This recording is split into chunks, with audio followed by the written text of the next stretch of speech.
तो ये जो आज इवेंट है drug day addiction programme actually हमारा चल रहा था आज, तो शायद बड़ा एक बर्निंग इशू है इस वक्त कश्मीर में, जहाँ हमारे छोटे छोटे बच्चे जवान इस लत में पड़ रहे हैं। तो इससे एक अवेयरनेस प्रोग्राम भी कह सकते हैं, ताकि बच्चों में जो हमारे यूथ से इनमें ये अवेयरनेस आ जाए कि किन सबस्टेंसेस की कंजप्शन से इश्यूज़ हो सकते हैं और कौन से सबस्टेंसेस उनके लिए लाइफ अलार्मिंग हो सकते हैं, उसकी लाइफ को तबाह कर सकते हैं। तो ये सारी चीज़ें टेबल पे रख के हमने ये जो है प्रोग्राम एक्चुअली ऑर्गेनाइज करा in collaboration with south Kashmir art and drama association. तो ये सिर्फ इसीलिए था ताकि बच्चों को जो आज की ये हमारी नई पौध है, इनको ये पता चले कि उनकी लाइफ इस लत में पड़ी तो फिनिश। देखिए, सबसे पहले ये सारी चीज़ें अपनी जगह, लेकिन सबसे पहले हमें ये जानना है कि अगर ये सारी चीज़ें हो रही है तो हो क्यों रही है। As a parent, as a school, as a teacher, ये सारी चीज़ें अगर हम टेबल पे रखें और उसके बाद हम ये देखें कि ये चीज़ें जो हो रही है तो इसमें मेरा एज एन इंडिविजुअल रोल क्या है, शायद ये हम जो देख रहे हैं उससे पहले हमें ये जानना चाहिए हो क्यों रहा है। एज ए पेरेंट कहीं मैं ऐसा तो नहीं कर रहा हूँ कि मैं ओवर कंट्रोलिंग कर रहा हूँ या अंडर कंट्रोलिंग, या जो जिसको मैं कहूँगा एक बैलेंस्ड पेरेंटिंग हो रही है नहीं हो रही। एज ए पेरेंट मुझे ये जानना है कि जो मैं बच्चे को कहीं ज़्यादा उसकी ईगो तो ठेस नहीं पहुँचा रहा हूँ, जो उसका सेल्फ एस्टीम है इस बच्चे में जो थोड़ा एक हार्मोनल स्पाइक होता है, क्योंकि टीन एजेस में ज़्यादा ये पाया गया है। मैं इससे पहले ये बताऊँगा, अगर हम अपनी कश्मीर की बात करें तो तकरीबन 6 लाख करीब हमारे जो है इस वक्त लोग इसमें मुब्तला हैं, और ज़्यादातर इन 6 लाखों में 90% वो लोग हैं जो एज बिटवीन 17 एंड 33 है। तो इसका मतलब है वो वाले लोग हैं जो बिल्कुल जवान है या टीन एज में है, जहाँ पर उनकी हैंड होल्डिंग बहुत इंपॉर्टेंट है। एंड हैंड होल्डिंग 2 तरीके से हो सकती है, या तो पेरेंट करे या तो टीचर करे, आई मीन स्कूल करे। अब स्कूल का ये है कि स्कूल में एक फिक्स्ड टाइम के लिए वो वहाँ पर होते हैं, लेकिन उसके बाद जहाँ पर उनको एक इनसिक्योरिटी हासिल होती है या सिक्योरिटी हासिल होती है, करते जो है वो वहाँ पर करते हैं जहाँ पर उनको चीज़ें करने में सिक्योर फील हो।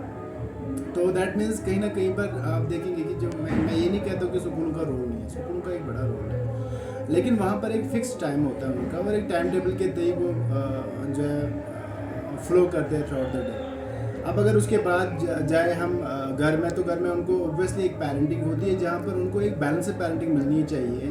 ताकि वो ये जाने कि अगर मैं कुछ कर रहा हूँ, पेरेंट को ये पता चलना चाहिए कि ये जो बच्चा मेरा है ये किस ओर जा रहा है। अगर ये कोई डिविएंस देखता है तो एक्चुअली उसको एक बफर होना चाहिए बिटवीन गुड एंड बैड, न कि एक ओवर कंट्रोल करेगी, इसको बाहर चीज जाने ना दे तो उनकी लाइफ जो है ट्रबल में पड़ेगी, या इतना बाहर ना जाने दे कि वो वापस ही ना लौटे, वो नो रिटर्निंग पॉइंट पर आ जाए। तो एक ये है। दूसरा ये है कि एक सेल्फ एस्टीम का जो मसला है, इनका लो, वो वाले बच्चे ज़्यादा इसमें मुब्तला पाए गए जिनका लो सेल्फ एस्टीम है। छोटी छोटी चीज़ों पर वो अपने आप को स्ट्रेस में डालते हैं और उस स्ट्रेस से बचने के लिए वो फिर ऐसे राहें तलाशते हैं। या कई ये भी देखा गया है कि जिनके जो है मान के चलते हैं लो ग्रेड्स स्कूल में, तो उसमें पड़ जाते हैं, या मैंने कहा पहले मामूली चीज़ों को लेके ही इसको जो है ना बड़ा इसका एक भूत सवार होता है, और उसके बाद उस स्ट्रेस से बचने के लिए ये वो जो है रास्ता लेते हैं, वो बिल्कुल एक गलत रास्ता लेते हैं, तो ये लत में पड़ जाते हैं। फिर आपका जो है कि क्या ये सही है? ऑब्वियसली ये सही नहीं है, लेकिन मसला ये भी है कि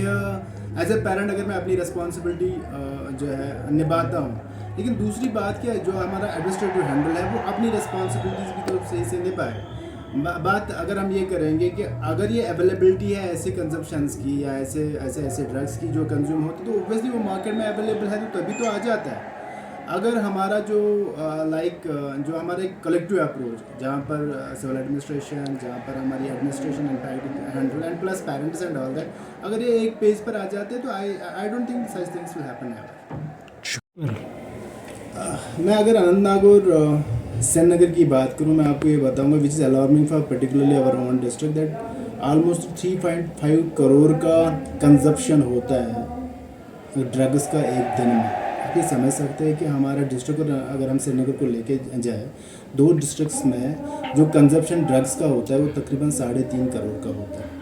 एक तो ये कितना अलार्मिंग है, ये हम सबों को, हमारी सोसाइटी को जानना है, सो दैट कि शायद हम जाग जाए। दूसरी मैं आपको ये बात बताऊंगा, हर दिन तकरीबन 40 से 50 नए पेशेंट्स ऐड होते हैं, जो पहली टॉल जो है तकरीबन 6 लाख का है। इसका मतलब है तकरीबन 4.5 से 5% लोग जो है पहली मुब्तला है,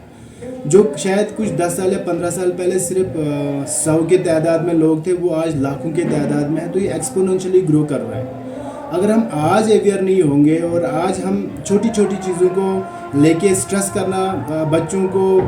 छोड़ देंगे और उनको एग्जैक्टली बराबर बैलेंस्ड पेरेंटिंग करनी शुरू करें, तो शायद इससे हम बच सकते हैं। और ये जो अलार्मिंग हमारे पास सिचुएशन है, जहाँ पर हर दिन 40 से 50 लोगों के करीब या जवानों के करीब जो लोग इसमें ऐड हो रहे हैं, तो I think it will never stop that. ये एक्सपोनेंशियली ग्रो हो जाएगा और शायद हम एज ए सोसाइटी एक फेल्ड सोसाइटी हो जाएगी। Thank you.